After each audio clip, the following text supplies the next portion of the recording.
lakukan sekarang? Mengapa ini bisa terjadi? Aku sudah berhati-hati mengendarai motor dengan laju normal. Tidak balap. Aku tidak balap.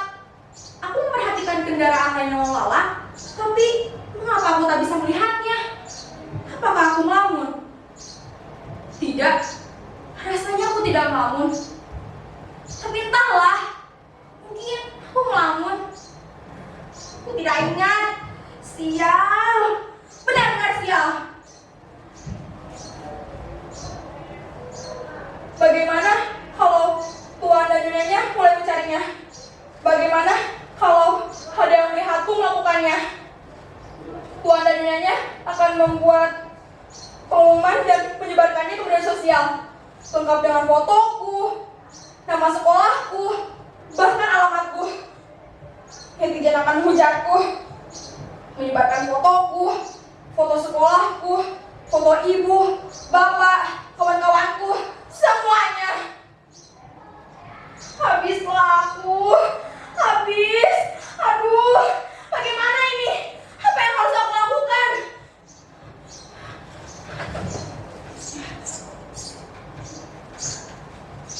Tenang, Albina. Tenang.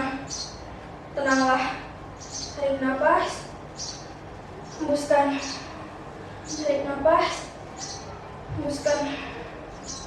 Ya, aku harus tenang. Aku tak sengaja melakukannya. Sungguh, tak sengaja. Kalian percaya aku, kan? Kalian harus percaya padaku. Tuan dan nyonya juga harus percaya padaku. Aku tak pernah melakukan kejahatan. Aku orang baik. Tanya saja kawan-kawanku. Tanya saja ibu dan bapakku. Tapi, mengapa ini terjadi padaku? Mengapa?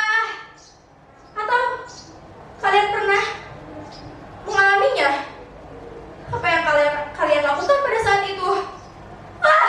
Kalian tak bisa menjawab pertanyaanku. Kalian sedang menontonku, tak bisa memikirkan hal lain. Kalian sedang melakukan tugas kalian. Abina, apa yang kau lakukan? Kau bisa mati kalau membuka wajahmu seperti itu. Tidakkah cukup untukmu satu kematian hari ini? Atau kau ingin mati seperti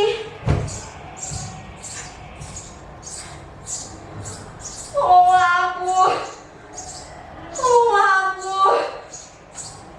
Kalian harus menolongku. Pada siapa lagi aku harus minta pertolongan? Pada siapa? Aku benar-benar tak sengaja. Tiba-tiba dia ada di sana. Aku tidak melihatnya. Apa yang sudah aku lakukan? Aku baru saja pulang setelah mengerjakan tugas dengan kawan-kawan. Kami mengerjakan tugas, ngobrol, makan, lalu pulang. Aku makan sambil lihat telepon seluler dan makananku tidak habis, tersisa. Aku sudah kenyang. Apa ini hukuman untukku? Jangan-jangan dia adalah jelmaan Meong Palongarelai, pengawal setia Sanyang Sri Dewi Padi dalam Surya Ilaga Ligo. Aku pernah membaca kisahnya. Kisah masa lampau yang mengajarkan untuk menghargai makanan dan minuman. Apa ini hukuman untukku karena tidak menghargai makanan? Ya, ini pasti hukuman untukku. Ini adalah hukuman atas perbuatanku yang sering tidak menghabiskan makanan. Akhirnya dibuang. Padahal banyak orang yang membutuhkan makanan. Hukuman untuk orang yang menyia-nyiakan makanan. Aku tidak menghargai makanan. Aku tidak memberi makanan pada orang yang membutuhkan. Keterlaluan. Ya, kau keterlaluan, Albina. Apakah kau jelmaan Meong Palongarelai? Apakah kau jelmaan Meong Palongarelai? Jawab pertanyaanku. Jangan diam saja. Jawab. Jawab. Kenapa kau diam saja? Kenapa kau diam saja? Mengapa?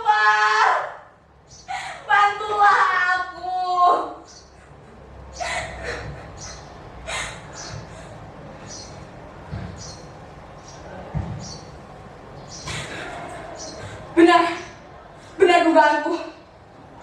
Dia memiliki 3 warna. Dia berwarna belang 3 warna. Dia memang Palo. Tidak. Dia bukan memang Palo. Ini bukan hukuman. Dia tak menjawab pertanyaanku karena sudah mati. Dia bukan jelmaan siapa-siapa. Dia bukan jelmaan Meong Palo Karelai. Bukan pengawal setia Dewi Padi Sang Sri. Itu mitos yang bernilai kearifan agar kita belajar menghargai makanan. Agar kita belajar menghargai bahan pangan yang telah ada sejak dahulu, yang telah menghidupi kita. Aku memang salah karena sering seenaknya menyanyiakan makanan. Tapi ini bukan hukuman. Aku akan belajar menghargai makanan.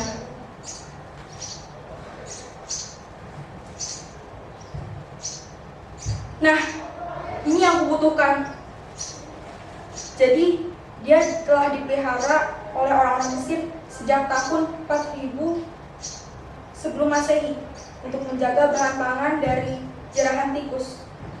Dia dianggap sebagai jelmaan Dewi Bastet, bahkan diperlakukan selayaknya manusia. Siapapun yang membunuhnya akan menerima balasan dibunuh juga. Hah? Apa?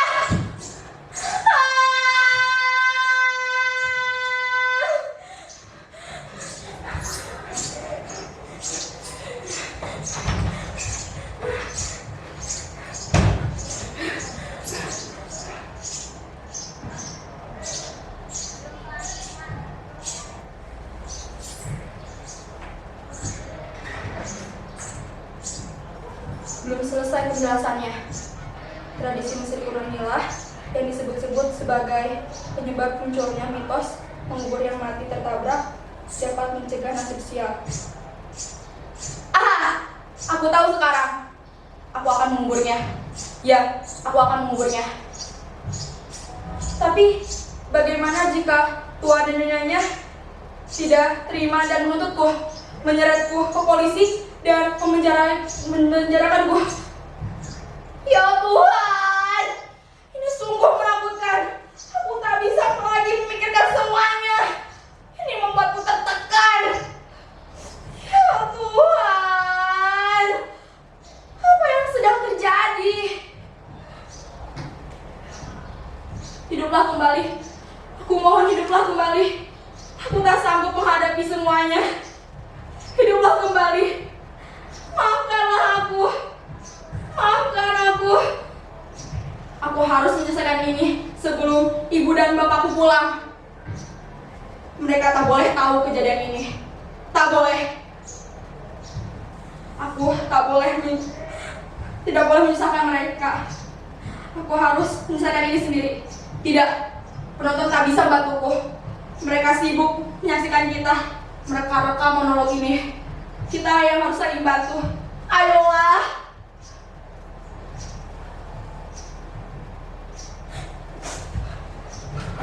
Siapa itu?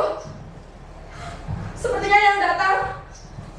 Jangan-jangan Tuan dan Nyonya telah tahu bahwa dia mati dan tahu bahwa akulah penyebabnya. Tuan dan Nyonya datang ke sini untuk menangkapku atau bahkan membunuhku. Bisa jadi yang datang adalah orang suruhan Tuan dan Nyonya yang bertugas membunuhku. Ya, membunuhku. Astaga, ini mengerikan. Jangan tangkap aku. Aku tidak sengaja menabraknya. Tidak sengaja. Sungguh, aku tidak melihatnya. Dia melintas begitu saja di jalan. Aku tidak melihatnya. Percayalah padaku. Aku mohon jangan bunuh aku. Aku mohon jangan bunuh aku. Aku tidak sengaja. Tidak sengaja. Aku masih ingin hidup. Aku akan berhati-hati. Percayalah padaku. Maafkanlah aku. Demi Tuhan, aku tidak sengaja. Apa yang harus aku lakukan agar kau mau memaafkanku? Katakan saja, akan aku lakukan. Tidak, aku tidak sengaja menabraknya. Ini adalah penjelasan yang jujur. Tak ada niat untuk menabraknya. Ini murni ketidaksengajaan. Ketidaksengajaan. Patut dimaafkan. Aku mengakui aku lalai. Aku akan tanggung jawab atas kelalaianku. Aku akan menguburnya. Ya, aku akan menguburnya. Aku akan datang ke Tuan Nyanya dan akan menceritakan semuanya. Jujur lebih baik.